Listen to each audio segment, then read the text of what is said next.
Direct News TV. October 6, 2023. They miscalculated, Ukraine turns the tables on Russia's Black Sea Fleet.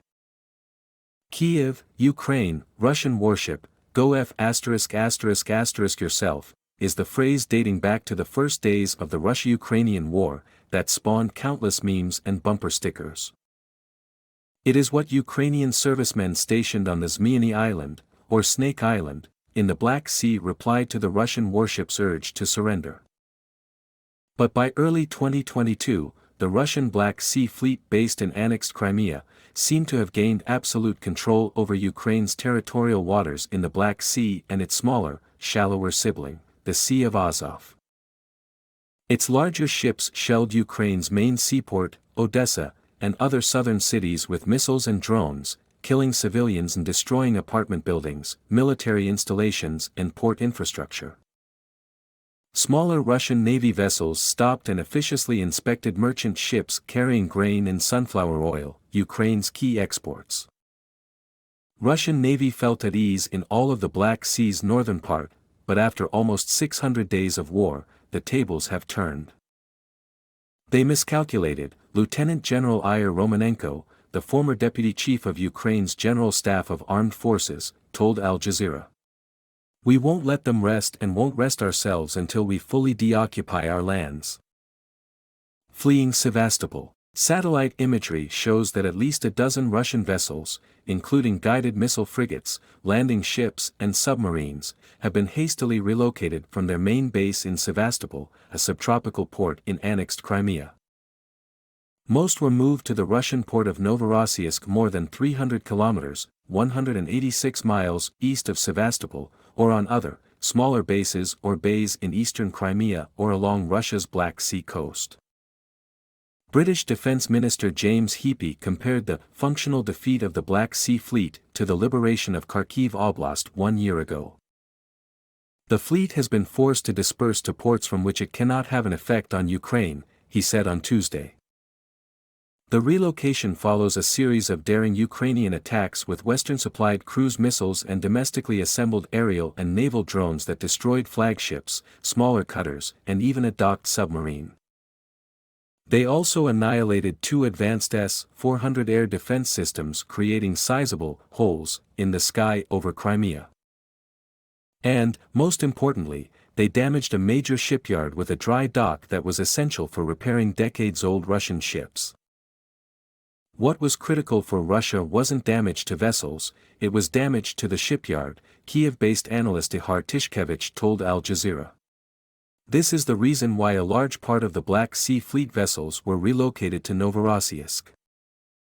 On September 22, Kyiv barraged and partially destroyed the fleet's headquarters in a snow-white Stalinist building in Sevastopol. Regaining northwestern Black Sea. The attacks dramatically reduced Russia's capabilities to land troops near Odessa and back occupying forces in the southern region of Kherson, analysts have said. Ukraine's actions have wrestled control of Ukraine's western territorial waters back from Russia and prevented the Black Sea Fleet from threatening Odessa with amphibious assault or providing tactical fires and logistical support to Russian forces in Kherson, retired U.S. Army Major General Gordon Skip Davis Jr. told Al Jazeera. The success seems even more staggering given that Ukraine's minuscule navy lost most of its ships during Crimea's 2014 annexation and consists of 24 obsolete vessels that can all fit into a tiny bay. The possibility of future sea drone attacks deterred Russian ships that inspected vessels with Ukrainian grain. Russian ships can defend themselves with a relative effect only if there's a group of vessels, while inspections make logistical sense only if carried out by individual ships, analyst Tishkevich said.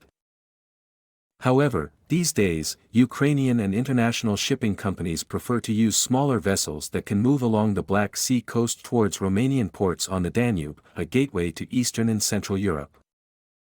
But, the Danube ports are not deep, a Panamax ship, with a tonnage of more than 50,000, won't enter them, and the cargo needs to be reloaded either at sea or in other ports, Kiev-based analyst Alexei Kush told Al Jazeera. Therefore, the overall capacity of the Odessa port fell tenfold, and only about 20 vessels carrying about 100,000 tons of wheat leave it every month, he said. The fleet that could have been Ukrainian. The irony is that the entire Black Sea Fleet could have been Ukrainian if it was not for the pacifism of its early leaders, and Ukraine's dire economic situation in the 1990s. Founded in Sevastopol in 1783, the fleet won naval battles with Ottoman Turkey, fought Nazi Germans and often confronted NATO in the Mediterranean. Ukraine proclaimed independence on August 24, 1991, and just days later, Moscow appointed Admiral Igor Kasatonov as head of the gargantuan fleet that employed some 100,000 servicemen and 60,000 auxiliary staffers serving 833 warships and hundreds of aircraft. It had bases in what is now Russia, Moldova and Georgia, and Soviet naval outposts in Syria and Libya reported to it. Kasatonov arrived in Kiev in early 1992 to meet Ukraine's first post-Soviet President Leonid Kravchuk and pledge allegiance to Kiev, a witness said. But the meeting did not go well, and he ran out of it absolutely crazy, photographer Evrim Lukatsky told Al Jazeera. He began to spill his guts to me, and said that, Kravchuk, as it turns out, didn't need the fleet, he said. The decision seemed logical at the time as Ukraine simply could not afford to maintain the fleet, and Kasatonov pledged allegiance to Russia on January 4, 1992. Moscow and Kiev decided to run the fleet jointly as idle ships rusted away and were often sold for scrap metal.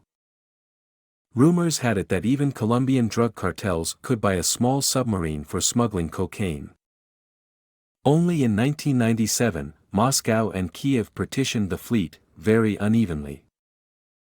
Kiev got 30 warships and cutters, 1 submarine, 34 auxiliary ships and 90 aircraft.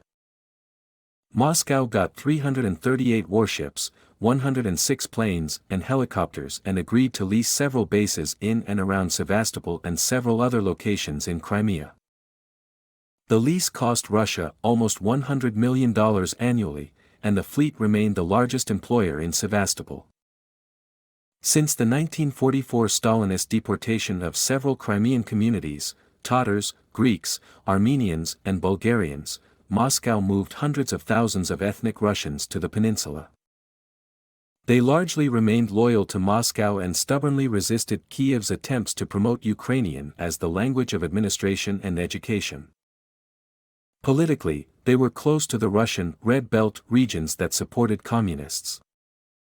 Ukrainian Crimea mentally was a total part of it, Sergei Bizikin, a fugitive Russian opposition activist who visited Crimea in the early 2000s, told Al Jazeera. Kremlin-controlled media widely available in Crimea transformed its residents' pro-communist sympathies into loyalty to Russia in general as cash-strapped Kiev did not invest in the peninsula's decaying infrastructure. They ignore us, they see us as a place for cheap vacations, Valentina Minina, a pro-Moscow protester in Sevastopol holding a Russian flag, told this reporter just days before the March 16, 2014, referendum that heralded Crimea's annexation. We want to be with Russia because it respects us, it will make things right here. My name is Kingsley. Please like, share, subscribe and hit that notification bell so you can be the first to be notified whenever we post. You won't regret it.